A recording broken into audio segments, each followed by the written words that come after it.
नमस्कार मित्रांनो. आज आपण तुमच्या 7वीच्या इंग्रजीच्या पुस्तकातला एक भन्नाट आणि मजेशीर विषय शिकणार आहोत. तो म्हणजे अ पॅरडी, ज्याला आपण मराठीत विडंबन म्हणतो. चला तर मग जराही वेळ न घालवता सुरुवात करूया. आता व्यंगचित्र किंवा कार्टून म्हटलं की आपल्या डोळ्यासमोर चित्र येतात, बरोबर? पण मग शाब्दिक व्यंगचित्र म्हणजे काय आहे की नाही थोडा विचार करायला लावणारा प्रश्न? तर साहित्यसुद्धा एखाद्या कार्टूनसारखं गमतीशीर आणि तितकंच हुशारीने भरलेलं असू शकतं. आज आपण बरोबर तेच बघणार आहोत.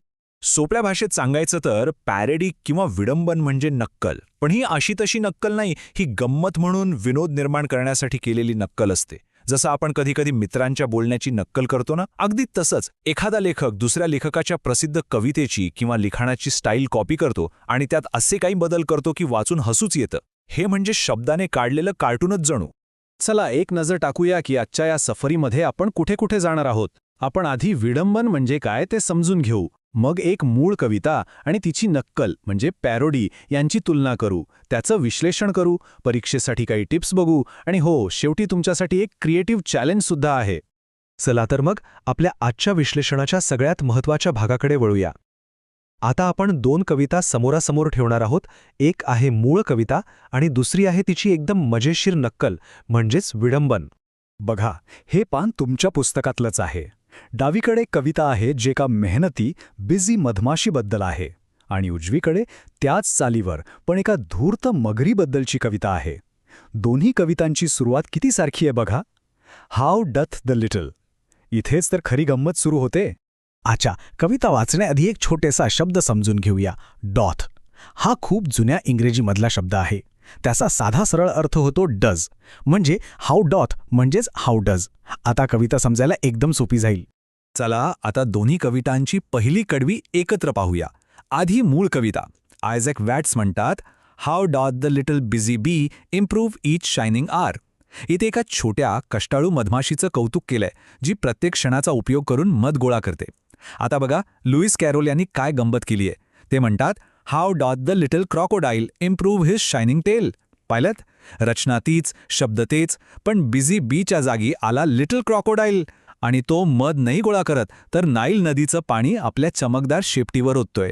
काय मस्त बदल आहे ना. आता दुसरं कडवं पाहूया. मूळ कवितेत मधमाशी किती मेहनतीने आणि कौशल्याने आपलं घर बनवते आणि त्यात गोड मध साठवते याचं वर्णन आहे. How skilfully she builds her cell एकदम आदर्शवादी चित्र आहे. पण मगरीच्या कवितेत काय होतंय? How cheerfully he seems to grin, how neatly spreads his claws. अरे बापरे, इथे मगर महाशय आनंदाने दात दाखवत आहेत, आपले पंजे पसरवत आहेत आणि लहानग्या माशांचं स्वागत आपल्या हसऱ्या जबड्यात करत आहेत. म्हणजे मूळ कवितेतला प्रामाणिकपणा आणि कष्ट इथे एका धूर्त आणि धोकादायक विनोदात बदलून गेले आहेत. आता आपण या दोन्ही कवितांमध्ये जी पात्र आहेत म्हणजे मधमाशी आणि मगर, त्यांचं आणि कवीच्या हेतूचं थोडं खोलात जाऊन विश्लेषण करूया. तेव्हाच्या विडंबनाची खरी मजा आपल्या लक्षात येईल. या स्लाइडवर दोन्ही पात्रांमधला फरक अगदी स्पष्ट दिसतोय. एका बाजूला आहे मधमाशी, कष्टाळू, उपयुक्त आणि गोड, त्यामुळे मूळ कवितेचा सूर खूप गंभीर आणि बोध देणार आहे. तर दुसऱ्या बाजूला आहे मगर, धूर्त, आळशी आणि धोकादायक. कॅरोल यांनी मुद्दाम असं पात्र निवडलं जे मधमाशीच्या अगदी विरुद्ध आहे आणि त्यामुळेच मूळ कवितेच्या गंभीर सुराची आपोआपच थट्टा होते. गंभीर गोष्टीला विनोदी बनवणं हाच तर विडंबनाचा मुख्य हेतू आहे. बरं, ही सगळी गंमत तर झाली, पण आता थोडं परीक्षेच्या तयारीकडे वळूया, कारण तेही महत्त्वाचं आहे. या धड्यामधून परीक्षेत नेमके कसे प्रश्न विचारले जाऊ शकतात ते आता आपण समजून घेऊ. परीक्षेत हमखास विचारला जाणारा एक सोपा प्रश्न म्हणजे रायमिंग वर्ड्स, म्हणजेच यमक जुळणारे शब्द. यमक म्हणजे काय, तर कवितेच्या ओळींच्या शेवटी येणारे सारख्या आवाजाचे शब्द. मधमाशीच्या कवितेत बघूया. पहिल्या कडव्यात आवर आणि फ्लॉवर हे झाले यमक जुळणारे शब्द. दुसऱ्या कडव्यात वेल आणि सेल हे शब्द आहेत. कधीकधी वॅक्स आणि मेक्स सारखे शब्द पूर्णपणे जुळत नाहीत, पण त्यांचा उच्चार जवळचा असतो. त्यांना आपण नियर राईम म्हणू शकतो. आता तुमची पाळी. चला थोडं डोकं चालवा. मगरीच्या कवितेतले यमक जुळणारे शब्द शोधण्याचा प्रयत्न करा बघू. टेल, स्केल, क्लॉज, जॉज सापडले का? अरे वा, अगदी बरोबर. आणखी एक महत्त्वाचा आणि मजेशीर अलंकार आहे, तो म्हणजे ॲलिटरेशन म्हणजेच अनुप्रास. जेव्हा एखाद्या कवितेच्या ओळीतले अनेक शब्द एकाच अक्षराने किंवा आवाजाने सुरू होतात, तेव्हा त्याला अनुप्रास अलंकार म्हणतात. यामुळे कवितेला एक छान लय मिळते, एक नाद तयार होतो. चला आपल्याच कवितांमध्ये याची काही उदाहरणं शोधूया. बघा, पहिल्या कवितेत आहे गॅदर आणि दुसऱ्या कवितेत आहे गोल्डन. दोन्ही शब्द गच्या आवाजाने सुरू होतात. तसंच मधमाशीच्या दुसऱ्या कडव्यात तर एस आवाजाची जत्राच आहे. स्किलफुली, स्प्रेड्स, स्टोअर आणि स्वीट. ही उदाहरणं लक्षात ठेवा, परीक्षेत खूप उपयोगी पडतील.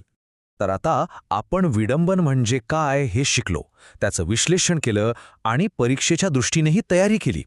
आता वेळ आलीये तुमच्या आतल्या कलाकाराला, तुमच्या क्रिएटिव्हिटीला जागं करण्याची. हा तुमच्यासाठी एक छोटासा गृहपाठ आहे. पहिल्यांदा या दोन्ही कविता आपल्या सुंदर मराठी भाषेत अनुवादित करा. मग जरा इंटरनेटवर शोधा की अशी मूळ कविता आणि तिची पॅरडी यांची आणखी कोणती जोडी सापडते का. आणि सगळ्यात भारी काम, ट्विंकल ट्विंकल लिटल स्टार सारखी एखादी सोपी कविता घ्या आणि तिच्या पहिल्या 2 ओळी बदलून तुमची स्वतःची पॅरडी बनवा. करून बघा, खूप मजा येईल. तर मित्रांनो, आज आपण काय शिकलो? विडंबन म्हणजे फक्त नक्कल करणं नाही, तर तो भाषेसोबत खेळण्याचा, क्रिएटिव्ह होण्याचा एक अफलातून आणि विनोदी मार्ग आहे.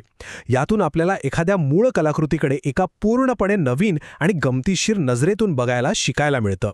मला खात्री आहे की तुम्हाला आजचा हा धडा नक्कीच आवडला असेल आणि व्यवस्थित समजला असेल. अशाच सोप्या आणि मजेशीर पद्धतीने अभ्यास करत राहण्यासाठी आमच्या चॅनलला नक्की सबस्क्राईब करा. आणि हो, या व्हिडिओला लाईक करायला अजिबात विसरू नका. भेटूया पुढच्या वेळी एका नवीन विषयासोबत.